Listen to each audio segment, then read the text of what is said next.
Hello students, कैसे हैं आप सब। आईसीटी वर्चुअल क्लासरूम में आपका स्वागत है। आज हम क्लास 11th का मैथ्स करेंगे बच्चों। और मैथ्स में हमारा चैप्टर चल रहा था सेट्स। तो सेट्स पे ही हम आज फोकस करने वाले हैं। सेट्स का देखिए, आपकी एक्सरसाइज 1.2 चल रही थी, उसमें हमने कुछ टॉपिक्स किए थे जैसे कि एम्प्टी सेट। तो उम्मीद है आपको एम्प्टी सेट क्या होता है ये पता होगा। ठीक है। उसके बाद हमने की थी परिमित और अपरिमित समुच्चय क्या होते हैं, वो किए थे। और उसके बाद हमने क्या किए थे, इक्वल सेट्स। तो ये तीनों चीजें अगर आपको पता है तो ही आप इस एक्सरसाइज को कर सकते हैं।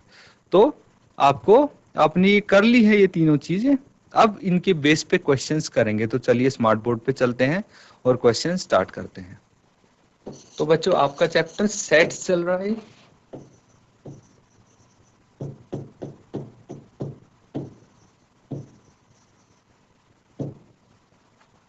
यहाँ पे आपके सामने क्वेश्चन है कि निम्नलिखित में से कौन से रिक्त समुच्चय हैं। तो इनके आपको उदाहरण दिए हुए हैं रिक्त समुच्चय के।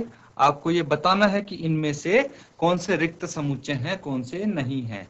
तो ये दो पार्ट हम पहले ही कर चुके हैं। कौन से दो पार्ट बच्चों, फर्स्ट और सेकंड।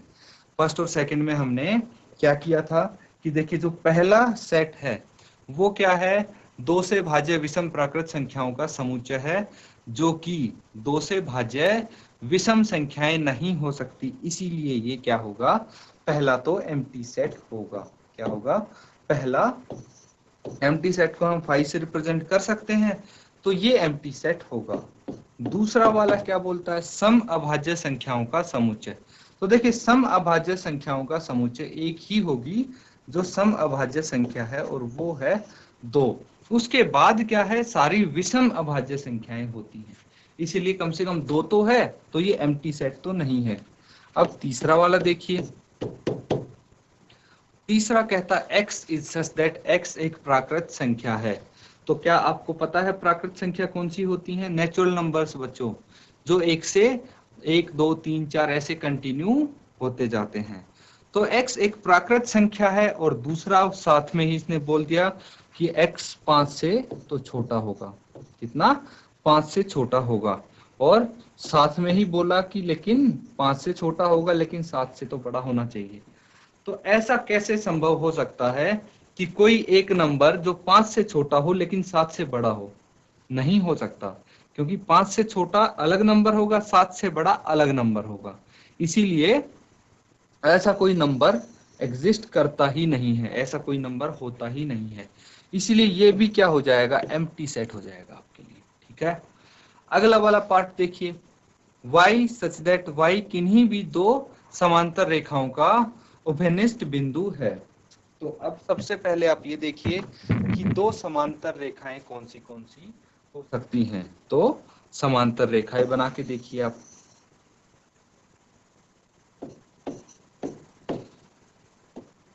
एक ये बना दी मैंने, और एक लाइन ये बना दी। दोनों पैरेलल हैं, दोनों समांतर हैं। तो उभयनिष्ठ बिंदु कैसे हो सकता है इनमें, क्योंकि ये दोनों तो कभी मिलने वाली ही नहीं है। और उभयनिष्ठ बिंदु तो तभी हो सकता है ना जब दो रेखाएं मिलें। समांतर रेखाएं कैसे मिलेंगी, और जब मिलेंगी नहीं तो उभयनिष्ठ बिंदु हो ही नहीं सकता। लेकिन ये बोल रहे हैं उभयनिष्ठ बिंदु है, यानी कि ये भी आपका क्या हो जाएगा, एम्प्टी सेट हो जाएगा।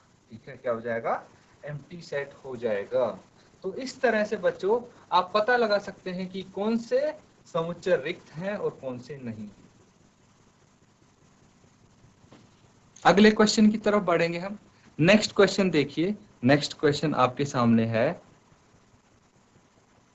इसमें बोला गया है कि निम्नलिखित समुच्चय में से कौन से परिमित और कौन से अपरिमित हैं। तो अब आपको पता होना चाहिए कि परिमित समुच्चय कौन से हैं और अपरिमित समुच्चय कौन से हैं, तभी आप पता लगा पाएंगे। ठीक है बच्चों।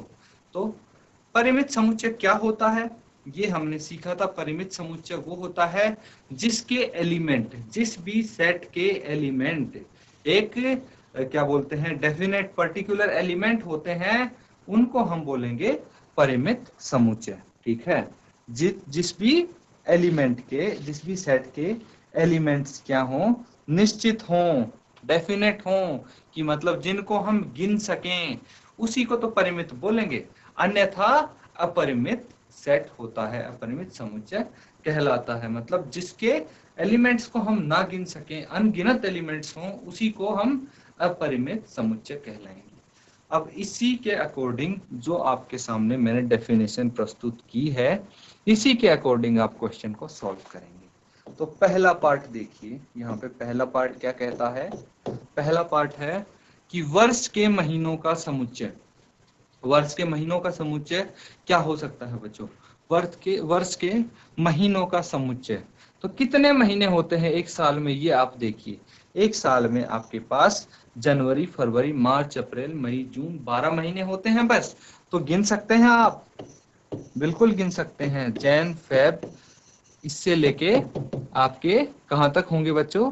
दिसंबर तक महीने होते हैं। तो महीने गिन सकते हैं आप, इसीलिए इसको क्या बोल सकते हैं हम? कि ये परिमित समुच्चय है। क्या है? परिमित। ये परिमित समुच्चय है।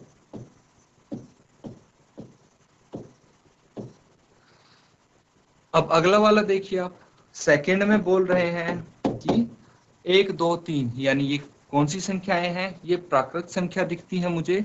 तो क्या ये परिमित समुच्चय है? ये अपरिमित समुच्चय है, क्योंकि इनको, जो ये प्राकृत संख्या है, इनको तो हम नहीं गिन सकते, कहां तक जाएंगी? तो अनगिनत इसके एलिमेंट्स हो गए, इस सेट के, इस समुच्चय के अनगिनत अवयव हो गए, इसीलिए इसको हम अपरिमित समुच्चय बोलेंगे। क्या बोलेंगे? अपरिमित। अपरिमित समुच्चय।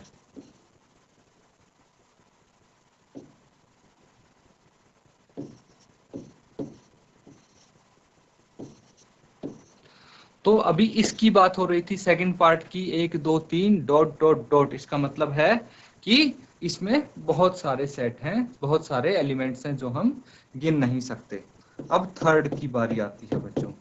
ये देखिए 1, 2, 3, तीसरा पार्ट में 1, 2, 3, फिर डॉट डॉट डॉट, और फिर 99, 100 पे खत्म हो जा रहे हैं इसके एलिमेंट। तो यहां से हम ये बता सकते हैं, बीच में डॉट डॉट है, मतलब बच्चों 3, 4, 5, 6 से लेके गिनती आती है आपको 99 तक है, और फिर 100 तक। तो अब हम इसके गिन सकते हैं एलिमेंट्स कितने हैं? 100 एलिमेंट्स हैं इसमें, बस 1 से लेके 100 तक। तो ये भी क्या हो गया? परिमित समुच्चय हो गया। क्या हो गया? क्योंकि इसके एलिमेंट हम गिन सकते हैं।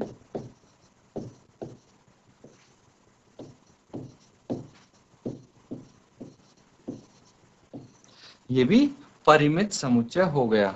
फोर्थ वाला क्या होता है? फोर्थ वाला देखिए, 100 से बड़े धन पूर्णांकों का समुच्चय। तो 100 से बड़े धन पूर्णांक कौन से होते हैं? 101, 102, 103। तो धन पूर्णांक पॉजिटिव इंटीजर्स ही चल रहे हैं 100 से ऊपर। और ये कहां तक जा सकते हैं हमें नहीं पता, ये तो अनगिनत हो सकते हैं ना, अनगिनत हो सकते हैं। इसलिए इसको हम परिमित समुच्चय या फिर फाइनाइट सेट बोल देंगे। परिमित समुच्चय को बच्चों हम फाइनाइट सेट भी बोलते हैं। तो ये फाइनाइट सेट हो जाएगा। अब नेक्स्ट वाला देखिए, 99 से छोटे अभाज्य पूर्णांकों का समुच्चय।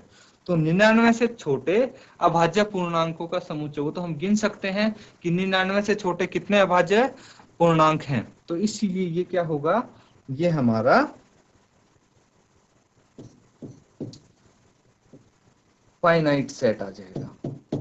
और बच्चों जो ये है, ये इनफाइनाइट होगा, क्योंकि जो अपरिमित है उसको इंग्लिश में हम इनफाइनाइट बोलते हैं। यही हमने किया था कि अपरिमित जो समुच्चय है उनको इनफाइनाइट सेट हम बोलेंगे। तो इसको हम क्या लिख सकते हैं बच्चों? इसको हम लिख सकते हैं कि ये क्या है? ये इनफाइनाइट सेट है। ये इनफाइनाइट सेट होगा। और ये वाला लास्ट जो होगा वो फाइनाइट सेट होगा। मतलब जिसको हम गिन सकें, जिसके एलिमेंट्स, वो होगा फाइनाइट सेट। और जिसके एलिमेंट्स को हम नहीं गिन सकते, अनगिनत एलिमेंट्स हैं, वो इनफाइनाइट सेट आपका हो जाएगा। तो यहाँ पे आपका क्वेश्चन नंबर 2 भी फिनिश होता है। नेक्स्ट देखिए आप, निम्नलिखित समुच्चय में से प्रत्येक के लिए बताइए कि कौन परिमित और कौन अपरिमित है। यहाँ फिर से वैसा ही क्वेश्चन आ गया, उसी टाइप का क्वेश्चन है आपके सामने कि इनमें से भी आपको बताने हैं कौन से परिमित और कौन से अपरिमित समुच्चय हैं। तो कैसे बताएंगे बच्चों, इसमें भी आप देखेंगे पहले क्वेश्चन में कि जिसके एलिमेंट्स आप गिन सकें वो तो परिमित हो गए, और जिनके नहीं गिन सकते वो अपरिमित यानी इनफाइनाइट हो गए। तो फर्स्ट पार्ट इसका देखें आप, एक्स अक्ष के समांतर रेखाओं का समुच्चय। अब सोचिए कि एक एक्स एक्सिस है, ये एक्स एक्सिस हो गया, ठीक है। अब एक्स एक्सिस के समांतर रेखा यानी पैरेलल कितनी लाइंस हो सकती हैं, यहाँ हो सकती है, यहाँ कितनी भी बना सकता हूं मैं। क्या आप ये इतनी लाइंस को गिन सकते हैं? नहीं गिन सकते। अनगिनत लाइंस, अनगिनत समांतर रेखाएं बना सकते हैं हम। इसीलिए ये क्या हो जाएगा, इसको हम बोलेंगे अपरिमित समुच्चय। क्या बोलेंगे? अपरिमित समुच्चय इसका हो जाएगा।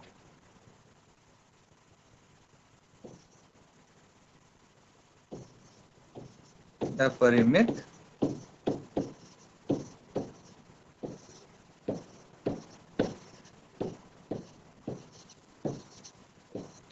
अपरिमित समुच्चय इसको हम बोल देंगे। नेक्स्ट वाला देखिए, सेकंड, अंग्रेजी वर्णमाला के अक्षरों का समुच्चय। तो आप बताइए, क्या आप अंग्रेजी वर्णमाला के अक्षरों को गिन सकते हैं? कितने अक्षर होते हैं? बिल्कुल गिन सकते हैं बच्चों, हम अंग्रेजी वर्णमाला के अक्षरों को हम गिन सकते हैं। इसीलिए ये क्या हो गया, ये हो गया बच्चों आपका परिमित समुच्चय।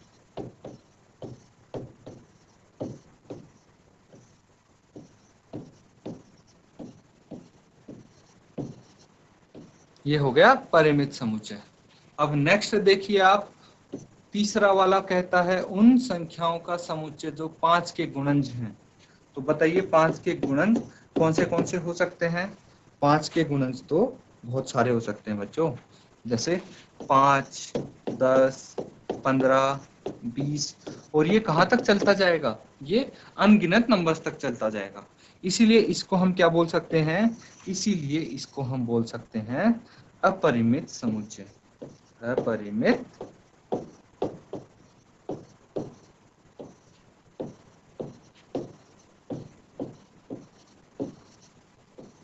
अपरिमित समुच्चय इसको बोल सकते हैं। अब देखिए फोर्थ वाला क्या है, पृथ्वी पर रहने वाले जानवरों का समुच्चय। ये बताइए, ये थोड़ा सा आपके लिए ट्रिकी होने वाला है। तो पृथ्वी पर रहने वाले जानवरों का समुच्चय, इसको परिमित समुच्चय बोलेंगे या अपरिमित समुच्चय बोलेंगे? थोड़ा सोचिए, टाइम दीजिए। तो अभी तक जो हमने डेफिनेशन की थी परिमित समुच्चय क्या होता है, अगर आपको अच्छे से पता है कि परिमित समुच्चय क्या होता है और अपरिमित क्या होता है, तो आप इसका पता लगा लेंगे। देखिए, पृथ्वी पर कितने जानवर रहते हैं, क्या आपको पता है? हो सकता है आपको ना पता हो, पर अगर हम एक बारी उनको गिनने लगे तो हम गिन सकते हैं सारे जानवर को, कितने जानवर रहते हैं, सबके सब जानवरों को हम सब मिलके गिन सकते हैं। और एक बारी हमें पता लग गया तो चाहे नंबर बहुत बड़ा आएगा, बहुत ज्यादा संख्या में जानवर रहते हैं, पर उनको फिर भी हम गिन तो सकते ही हैं, चाहे कितने ही भी हों। तो इसीलिए इसके अवयव को हम गिन सकते हैं, एलिमेंट्स को गिन सकते हैं। इसीलिए इसको हम क्या बोलेंगे, ये परिमित समुच्चय होगा।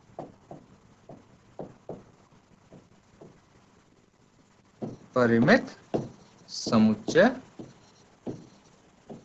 होगा, ठीक है बच्चों। अब देखिए नेक्स्ट वाला है मूल बिंदु से होकर जाने वाले वृत्तों का समुच्चय। तो मूल बिंदु से होकर कितने वृत्त जा सकते हैं, ये बताइए। मूल बिंदु से होकर तो बहुत सारे वृत्त जा सकते हैं ना बच्चों, कितने भी वृत्त बना लो आप, कितने भी सर्कल्स बना लो। तो इसीलिए ये भी क्या होगा, अपरिमित, क्योंकि इनको हम गिन नहीं सकते बच्चों।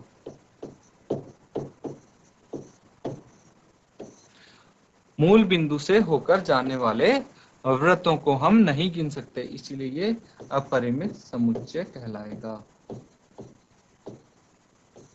ठीक है। थर्ड क्वेश्चन हमारा कंप्लीट होता है। नेक्स्ट वाला देखिए, नेक्स्ट क्वेश्चन है निम्नलिखित में से बतलाइए कि ए बराबर है बी अथवा नहीं है, या तो ए बराबर बी है या नहीं है, ये आपको बताना है। तो ये भी हमने किया था बच्चों।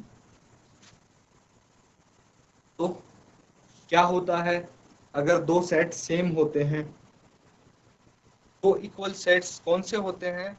देखिए एक बारी फिर से हम उसको रिवाइज करते हैं इसकी डेफिनेशन, कि दो इक्वल सेट्स वो होते हैं, ए सेट ए को मैं सेट बी के इक्वल तभी लिख सकता हूं जब सेट ए के सारे एलिमेंट्स सेट बी में होंगे और सेट बी के सारे एलिमेंट्स सेट ए में होंगे। ठीक है, तो सिर्फ तभी मैं इनको इक्वल रख सकता हूं, नहीं तो ये सेट इक्वल नहीं होंगे।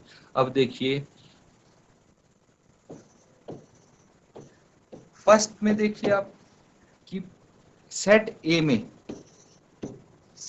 कौन से एलिमेंट हैं? A B C D, 4 element हैं। क्या सेट बी में भी ए बी सी डी है? अगर होंगे तो ये दोनों इक्वल होंगे। देखिए ए यहाँ है, बी यहाँ है, सी यहाँ है, डी यहाँ है, मतलब एलिमेंट्स का ऑर्डर चेंज किया है, बाकी एलिमेंट्स दोनों में सेम है। तो सेट बी के एलिमेंट सेट ए में है और सेट ए के एलिमेंट सेट बी में है, इसीलिए इन दोनों को हम बोल सकते हैं कि सेट ए बराबर है सेट बी। ठीक है, तो ऐसे ही नेक्स्ट वाला देखिए आप, नेक्स्ट क्या कहता है? सेकेंड, सेट ए के एलिमेंट्स देखिए यहाँ पे, सेट ए के एलिमेंट 4, 8, 12, 16, 4 एलिमेंट हैं। यहाँ पे भी हमें 4 मिलना चाहिए, 8 मिलना चाहिए, 16 मिल गए, लेकिन बच्चों 12 की जगह यहाँ पे 18 है। तो दोनों के क्या है? एलिमेंट्स मिल नहीं रहे, मतलब सेट बी वाले सारे एलिमेंट सेट ए में नहीं है और सेट ए वाले सारे एलिमेंट सेट बी में नहीं है, इसीलिए आप लिख देंगे set A is not equal to set B. ठीक है बच्चों, इसी तरह नेक्स्ट वाला पार्ट देखें आप। नेक्स्ट पार्ट क्या कहता है कि जो सेट ए है उसके एलिमेंट्स देखिए आप 2, 4, 6, 8, 10, और सेट बी में बोला गया है कि x is such that x समधन पूर्णांक है। तो b के एक बारी हम सेट लिख लेते हैं रोस्टर फॉर्म में। तो समधन पूर्णांक है जो 10 से छोटा है या 10 के बराबर है, तो सभी समधन पूर्णांक आप लिखिए। ठीक है, सबसे छोटा समधन पूर्णांक होगा 2, फिर उसके बाद 4, 6, 8, और इसमें 10 भी हम लिखेंगे। क्यों? क्योंकि ये बोला गया है कि x is smaller than equal to 10, x या तो 10 से छोटा है या उसके बराबर है। तो अब देखिए कि a के सभी अवयव हैं b में, a 2, 4, 6, 8, 10, हाँ a के सभी अवयव b में हैं और b के भी सभी अवयव a में हैं, इसलिए हम बोल सकते हैं कि set a equal to set b, दोनों सेट यहाँ पे बराबर हैं बच्चों। अब फोर्थ वाला पार्ट देखिए इसका। फोर्थ पार्ट है x सच दैट x संख्या 10 का एक गुणज है। तो संख्या 10 के गुणज कौन से होंगे बच्चों? ये यहाँ पे हम देखते हैं 10, 20, 30, 40 एंड ये कंटिन्यू होता जाएगा आगे तक। लेकिन जो हमारे पास समुच्चय b है उसमें 10, 15, 20, 25 है, तो 10 ठीक है, 20, 30, लेकिन यहाँ पे 15 जो आ रहा है, 25 आ रहा है, ये सेट ए में नहीं है, सेट ए में ये चीजें नहीं है। तो हम बोल सकते हैं कि सेट ए के सभी अवयव सेट बी में तो हैं, लेकिन सेट बी के सभी अवयव सेट ए में नहीं है। लेकिन ये कंडीशन इक्वल सेट के लिए होती है कि सेट बी के भी सभी अवयव सेट ए में होने चाहिए और ए के सभी अवयव बी में होने चाहिए, तभी इनको बराबर लिखेंगे। तो ये दोनों सेट इक्वल नहीं है, इस तरह से हम इसको कर सकते हैं। अब नेक्स्ट पार्ट देखिए।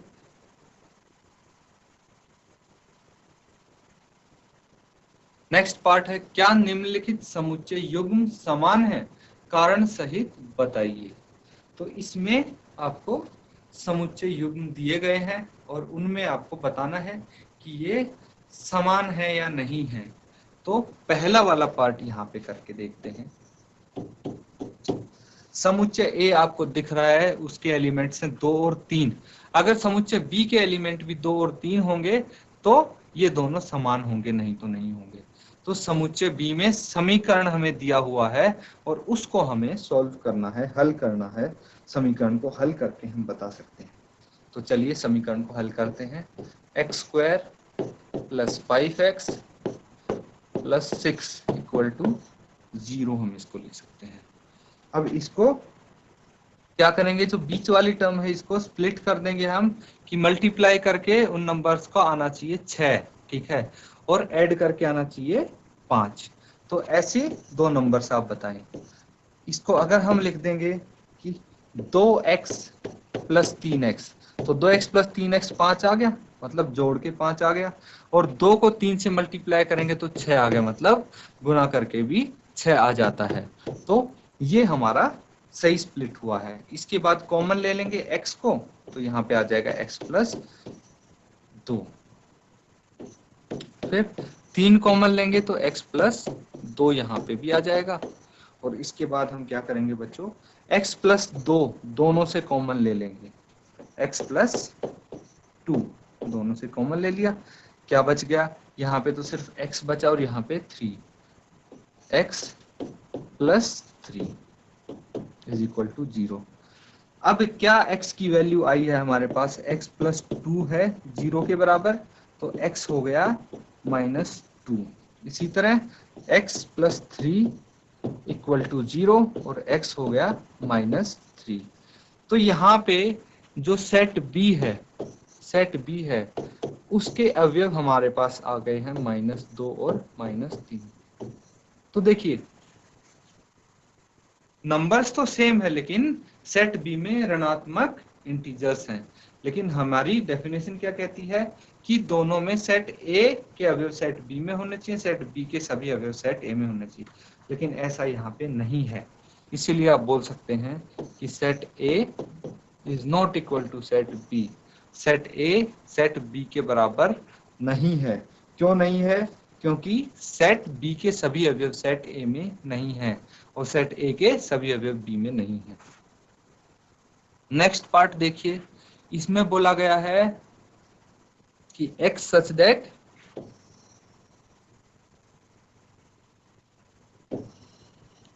इसमें बोला है x सच दैट x शब्द फॉलो का एक अक्षर है।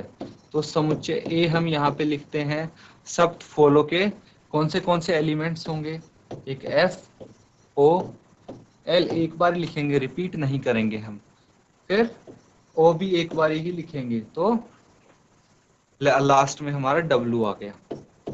B के एलिमेंट्स देखते हैं, B में वुल्फ है, तो इसके एलिमेंट्स हम लिखते हैं WOLF, ठीक है, कोई एलिमेंट रिपीट नहीं हो रहा। अब देखिए फॉलो FOLW, और W यहाँ पे है, O यहाँ पे है, L यहाँ पे, F यहाँ पे है, यानी कि सेट A के सभी अवयव सेट B में है और सेट B के सभी अवयव सेट A में है। इसलिए हम इसको बोल सकते हैं A इक्वल टू B। ये दोनों समुच्चय समान है क्योंकि इन दोनों के अवयव एक दूसरे में प्रेजेंट हैं। ठीक है बच्चों, इस तरह से हमारा क्वेश्चन 5 भी कंप्लीट होता है। नेक्स्ट क्वेश्चन की तरफ बढ़ते हैं हम। लास्ट क्वेश्चन देखिए आप, नीचे दिए हुए समुच्चयों में से समान समुच्चयों का चयन कीजिए। तो आपको बताना है कि कौन से समुच्चय समान हैं। तो इस केस में आप क्या करेंगे, सबसे पहले ए समुच्चय ए को देखेंगे आप, ठीक है, समुच्चय ए को देखेंगे। क्या समुच्चय ए के बराबर कोई समुच्चय है? तो समुच्चय ए के अवयव देखें आप, 2 4 8 12। तो समुच्चय बी में तो नहीं है इसके सारे अवयव, तो समुच्चय बी के बराबर नहीं होगा ए। समुच्चय सी के बराबर भी नहीं होगा ए। क्यों? क्योंकि देखिए समुच्चय ए में 2 है, लेकिन समुच्चय सी में 2 मुझे दिखाई नहीं दे रहा है, इसीलिए ये बराबर नहीं होंगे। फिर ए समुच्चय डी के बराबर भी नहीं है, क्योंकि मुझे यहाँ पे डी में 2 तो दिख रहा है और 4 भी दिख रहा है, लेकिन डी में मुझे 8 नहीं दिख रहा, इसीलिए ये भी इसके बराबर नहीं होगा। समुच्चय ए के बराबर ई होगा। देखिए ई में मुझे दो ही नहीं दिख रहा तो बराबर कहां से हो जाएगा ये। तो अब हम F से देखेंगे, समुच्चय F में भी मुझे दो नहीं दिखाई दे रहा, इसलिए A F के बराबर भी नहीं होगा। G के बराबर भी नहीं होगा क्योंकि इसमें भी मुझे ये नहीं दिखते। ठीक है, फिर उसके बाद समुच्चय A H के बराबर होगा, H के बराबर भी नहीं होगा क्योंकि यहाँ भी दो मुझे नहीं दिखाई दे रहा। मतलब समुच्चय A तो किसी भी समुच्चय के बराबर नहीं होगा। अब समुच्चय B की बात करते हैं हम, तो क्या समुच्चय B किसी समुच्चय के बराबर होगा, चेक करते हैं। समुच्चय B समुच्चय C के बराबर तो नहीं है क्योंकि समुच्चय C में मुझे एक नहीं दिखा। क्या समुच्चय B D के बराबर है? ये मुझे लगता है कि हो सकता है, देखते हैं। देखिए A यहाँ पे दोनों में है, 3 भी दोनों में है, 2 भी दोनों में है और ये 4 भी दोनों में है। मतलब दोनों के एलिमेंट्स समुच्चय एक दूसरे में है, दोनों समुच्चय के एलिमेंट्स। इसीलिए हम बोल सकते हैं कि समुच्चय B इक्वल टू D, ये दोनों बराबर हैं। इसी तरह समुच्चय B को E से कंपेयर करो, तो क्या ये E के बराबर है? नहीं, क्योंकि B में एक है, E में भी एक है, चलो, लेकिन B में दो है, E में दो नहीं है। B को आप देखेंगे F के साथ तो एक भी नहीं है F में तो, लेकिन B में एक है, इसीलिए ये भी बराबर नहीं होंगे। G के बराबर भी नहीं होंगे क्योंकि समुच्चय G में दो नहीं है। H के बराबर भी नहीं होंगे क्योंकि इसमें भी दो नहीं है।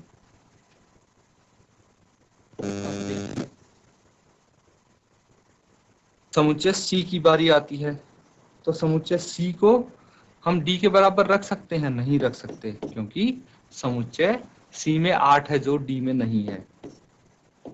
समुच्चय C को E के बराबर रख सकते हैं? बिल्कुल नहीं, इसमें तो 4 भी नहीं है। क्या समुच्चय C को हम F के बराबर रख सकते हैं?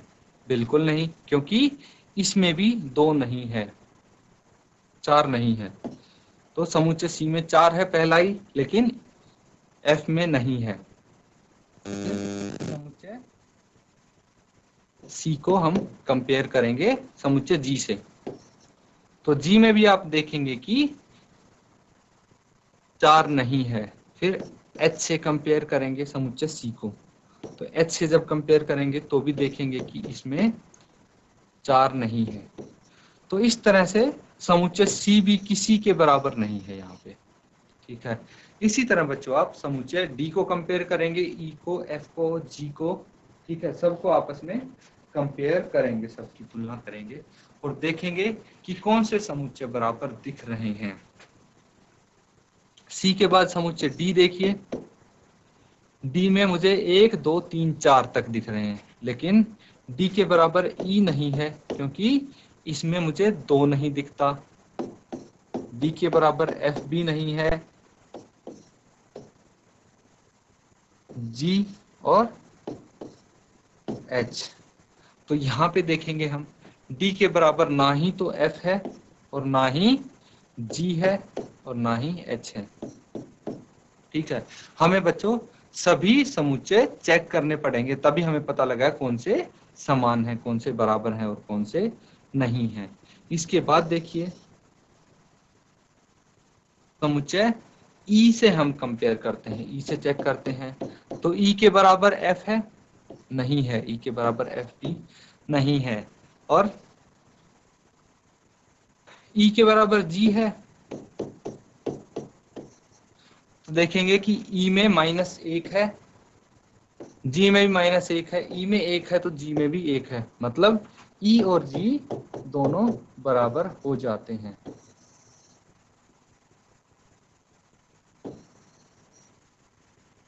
अब E और H बराबर हैं? नहीं है, E H के बराबर भी नहीं है। अब इसी तरह हम F को कंपेयर करेंगे, F क्या G के बराबर है? नहीं है क्योंकि G में A नहीं है। क्या F H के बराबर है? F H के बराबर भी नहीं क्योंकि H में भी A नहीं है। तो फिर G और H को देखें आप एंड में, तो G में 1 एंड -1 है, लेकिन H में -1 नहीं दिखता मुझे, इसीलिए ये दोनों भी बराबर नहीं होंगे। तो देखिए सबको कंपेयर करने के बाद हमें सिर्फ ये पता लगा है कि समुच्चय B जो है वो D के बराबर है और समुच्चय E है वो समुच्चय G के बराबर है, बाकी कोई भी समुच्चय आपस में बराबर नहीं है। तो ये थोड़ा आपका टाइम टेकिंग क्वेश्चन हो गया। अगर आप जल्दी जल्दी बिना लिखे हर किसी को आप डायरेक्टली करेंगे तो जल्दी हो जाएगा। जैसे ए को देखा मैंने, ए को सबसे मैं मिला लूंगा, ए बी के बराबर भी नहीं, सी के बराबर भी नहीं, डी के बराबर भी नहीं, किसी के बराबर नहीं इनमें से, तो मैं अगले बी पे पहुंच जाऊंगा और बी को भी सबके साथ डायरेक्टली सीधा मिला के देख लूंगा। तो इससे मुझे क्या लगता है कि हमारा क्वेश्चन थोड़ा जल्दी हो जाएगा और आसान हो जाएगा। तो बच्चों इसी के साथ आपकी यहाँ पे ये एक्सरसाइज कंप्लीट होती है। तो बच्चों आज के लिए हम बस इतना ही करेंगे। आज हमने ये पूरी एक्सरसाइज कंप्लीट की है, इसको एक बारी आप रिवाइज जरूर करें। तो इसी के साथ आज का लेक्चर हम खत्म करते हैं। Thank you and have a nice day.